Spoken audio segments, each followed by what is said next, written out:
Hello friends, LP UPയുടെ syllabus പ്രകാരമുള്ള ക്ലാസ്സുകളിലേക്ക് ഏവർക്കും സ്വാഗതം. ഇന്ന് നമ്മൾ ഡിസ്കസ് ചെയ്യാൻ പോകുന്നത് രണ്ടാം പഴശ്ശിക്കലാപമാണ്. കഴിഞ്ഞ ക്ലാസ്സിൽ നമ്മൾ ഒന്നാം പഴശ്ശിക്കലാപത്തെക്കുറിച്ച് പഠിച്ചിരുന്നു അല്ലേ? ഒന്നാം പഴശ്ശിക്കലാപം നടന്ന വർഷം ഏതായിരുന്നു? ഒന്നാം പഴശ്ശിക്കലാപം നടന്ന വർഷം 1793 മുതൽ 1797 വരെ. അതുപോലെ ഒന്നാം പഴശ്ശിക്കലാപത്തിൻ്റെ കാരണം എന്തായിരുന്നു? ബ്രിട്ടീഷുകാരുടെ തെറ്റായ നികുതി നയമായിരുന്നു ഒന്നാം പഴശ്ശിക്കലാപത്തിൻ്റെ കാരണം. ഇനി അടുത്തത് നമ്മൾ പഠിക്കാൻ പോകുന്നത് രണ്ടാം പഴശ്ശിക്കലാപത്തെക്കുറിച്ചാണ്. രണ്ടാം പഴശ്ശിക്കലാപം നടന്ന വർഷം 1800 മുതൽ 1805 വരെയാണ്. രണ്ടാം പഴശ്ശിക്കലാപത്തിൻ്റെ കാരണം വയനാട് സ്വന്തമാക്കാൻ ബ്രിട്ടീഷുകാർ ശ്രമിച്ചതാണ്. ഇമ്പോർട്ടൻ്റ് പോയിൻ്റാണ്. എന്താണ്? വയനാട് സ്വന്തമാക്കാൻ ബ്രിട്ടീഷുകാർ ശ്രമിച്ചതാണ് രണ്ടാം പഴശ്ശിക്കലാപത്തിന് കാരണം.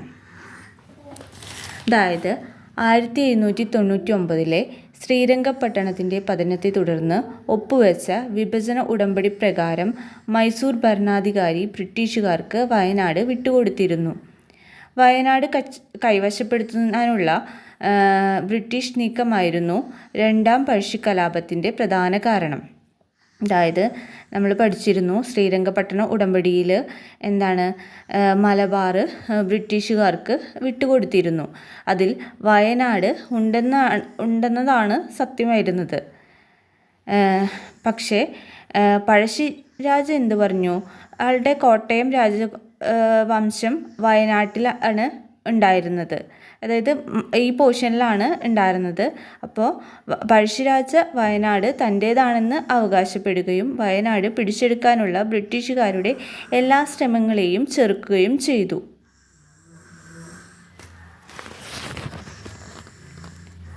ഇനി നായന്മാർ, കുറിച്യർമാർ, പ്രാദേശിക മാപ്പിളമാർ, മുസ്ലിംകൾ എന്നിവർ അടങ്ങിയ ഒരു വലിയ സംഘം അദ്ദേഹത്തെ പുറത്തുനിന്ന് ഉയർത്തിക്കൊണ്ടുവരികയും ബ്രിട്ടീഷുകാരോട് പോരാടാൻ കാര്യക്ഷമമായ ഒരു സൈന്യം സംഘടിപ്പിക്കുകയും ചെയ്തു. അപ്പോൾ ആരൊക്കെയാണ് പഴശ്ശിരാജയെ സഹായിച്ചത്? നായന്മാർ, മാപ്പിളമാർ, കുറിച്യർ, കുറുമ്പർ. ഇത് ഇമ്പോർട്ടൻ്റ് പോയിൻ്റാണ് കേട്ടോ. അതുപോലെ തന്നെ പഴശ്ശിരാജയെ പിന്തുണച്ചവരാരൊക്കെയായിരുന്നു? കൈതേരി അമ്പുനായർ, ചെമ്പൻ പോക്കർ, കണ്ണവത്ത് ശങ്കരൻ നമ്പ്യാർ, അത്തൻ ഗുരുക്കൾ എന്നിവർ പഴശ്ശിരാജയെ പിന്തുണച്ചു. അപ്പോൾ ആരൊക്കെയാണ് പിന്തുണച്ചവർ? കൈതേരി അമ്പുനായർ, ചെമ്പൻ പോക്കർ, കണ്ണവത്ത് ശങ്കരൻ നമ്പ്യാർ, അത്തൻ ഗുരുക്കൾ. ഇത് ഇമ്പോർട്ടൻ്റ് പോയിൻ്റാണ്.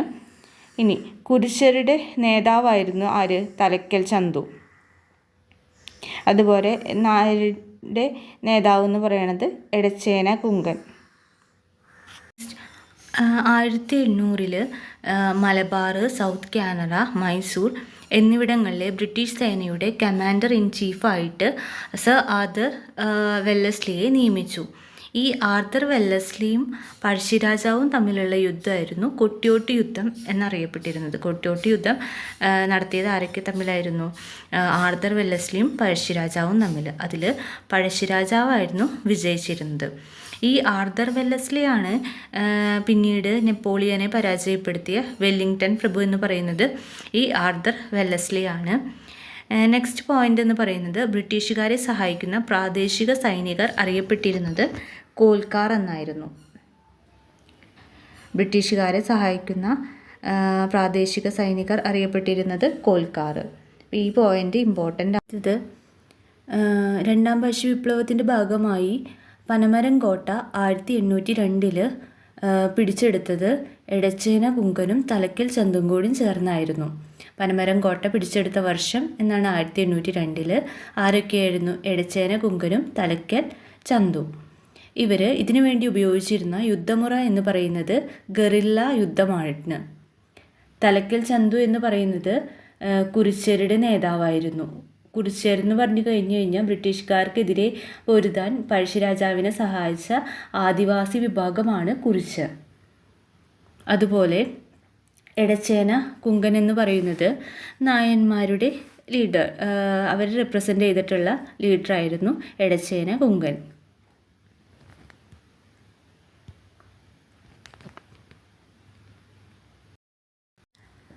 1804 തുടക്കത്തിലാണ് ബ്രിട്ടീഷ് ഉദ്യോഗസ്ഥനായ തോമസ് ബേബർ തലശ്ശേരിയുടെ കളക്ടറായിട്ട് നിയമിക്കപ്പെട്ടത്. പഴശ്ശിക്കലാപം അടിച്ചമർത്തുന്നതിനുള്ള ചുമതല ബേബർക്ക് അങ്ങനെ ലഭിച്ചു. ഇനി അടുത്തത് 1805 നവംബർ 30 വയനാട് ജില്ലയിലെ മാവിലന്തോട് വെച്ച് പഴശ്ശിരാജ അന്തരിച്ചു. അപ്പോൾ ഇത് ഇമ്പോർട്ടൻ്റ് പോയിൻ്റാണ്. മരിച്ച വർഷം, മാസം, ഡേറ്റ് ഇത് ഇമ്പോർട്ടൻ്റ് ആണ്, ചോദിച്ചിട്ടുണ്ട്. എന്നാൽ മരിച്ചത് 1805 നവംബർ 30. അതുപോലെ പഴശ്ശിക്കലാപം അടിച്ചമർത്താനുള്ള ചുമതല തലശ്ശേരി കളക്ടറായ നിയമിക്കപ്പെട്ട ബേബർക്കായിരുന്നു. അതും ഇമ്പോർട്ടൻ്റ് പോയിൻ്റാണ്. പഴശ്ശിരാജയുടെ മൃതദേഹം സ്വന്തം പല്ലക്കിൽ മാനന്തവാടിയിലേക്ക് കൊണ്ടുപോയി ആചാരപരമായ ബഹുമതികളോടെയാണ് ബേബർ സംസ്കരിച്ചത്. ഇനി അടുത്തത് TH ബേബർ പറയുന്നൊരു കോട്ടാണ്. ഒരു വിപ്ലവകാരി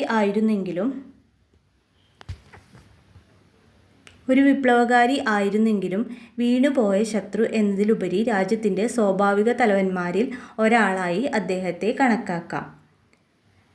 ഈ കോട്ടൊന്ന് ഓർത്ത് വയ്ക്കുക. അതുപോലെ പഴശ്ശിരാജയെ കേരള സിംഹം എന്ന് വിശേഷിപ്പിച്ചത് സർദാർ KM പണിക്കറാണ്. പഴശ്ശി സമരങ്ങൾ എന്ന പുസ്തകം രചിച്ചത് KKN കുറുപ്പ്. അപ്പോൾ ഈ 3 പോയിന്റുകളും ഒന്ന് ഓർത്ത് വയ്ക്കുക. ഒരു വിപ്ലവകാരി ആയിരുന്നെങ്കിലും വീണുപോയ ശത്രു എന്നതിലുപരി രാജ്യത്തിൻ്റെ സ്വാഭാവിക തലവന്മാരിൽ ഒരാളായി അദ്ദേഹത്തെ കണക്കാക്കാമെന്ന് പറഞ്ഞത് ആരായിരുന്നു? TH ബേബർ, അതായത് തോമസ് ഹാർവി ബേബർ. പഴശ്ശിരാജയെ കേരള സിംഹം എന്ന് വിശേഷിപ്പിച്ചത് സർദാർ KM പണിക്കർ. പഴശ്ശി സമരങ്ങൾ എന്ന പുസ്തകം രചിച്ചത് KKN കുറുപ്പ്. ഇനി അടുത്ത പോയിന്റ്സ് ആണ്. പഴശ്ശി സ്മാരകം എവിടെയാണ് സ്ഥിതി ചെയ്യുന്നത്?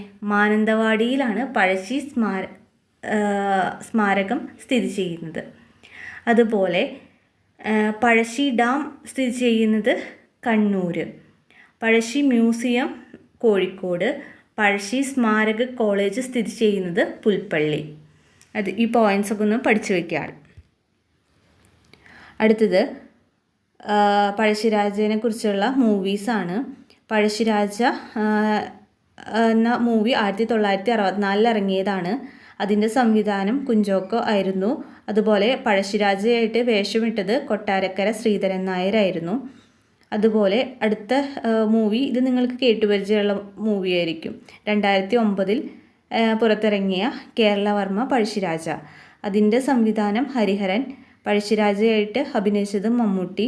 ശരത് കുമാറായിട്ട് വേഷമിട്ടത് എടച്ചേന കുങ്കൻ. തലക്കൽ ചന്തു ആയിട്ട് വേഷമിട്ടത് മനോജ് K ജയൻ. തിരക്കഥ MT വാസുദേവൻ നായർ. ഇതിൽ തിരക്കഥ ചോദിച്ചിട്ടുണ്ട് കേട്ടോ, ക്വസ്റ്റ്യൻ പേപ്പറിൽ ചോദിച്ചിട്ടുള്ളതാണ് തിരക്കഥ ചോദിച്ചിട്ടുണ്ട് MT വാസുദേവൻ നായർ. ഇനി ഇതിലെ പ്രധാനപ്പെട്ട പോയിൻറ്റ്സ്: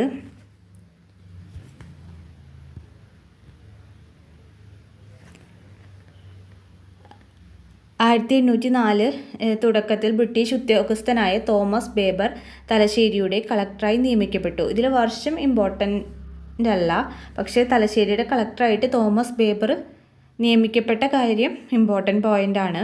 അതുപോലെ 1805 നവംബർ 30 വയനാട് ജില്ലയിലെ മാവിലന്തോടിൽ വെച്ച് പഴശ്ശിരാജ അന്തരിച്ചു. ഇതിൻ്റെ ഇയറും ഡേറ്റും മാസമൊക്കെ ഇമ്പോർട്ടൻ്റ് ആണ്. പിന്നെ അടുത്തത് പഴശ്ശിരാജയുടെ മൃതദേഹം സ്വന്തം പല്ലക്കിൽ മാനന്തവാടിയിലേക്ക് കൊണ്ടുപോയി ആചാരപരമായ ബഹുമതികളോടെയാണ് ബേബർ സംസ്കരിച്ചത്.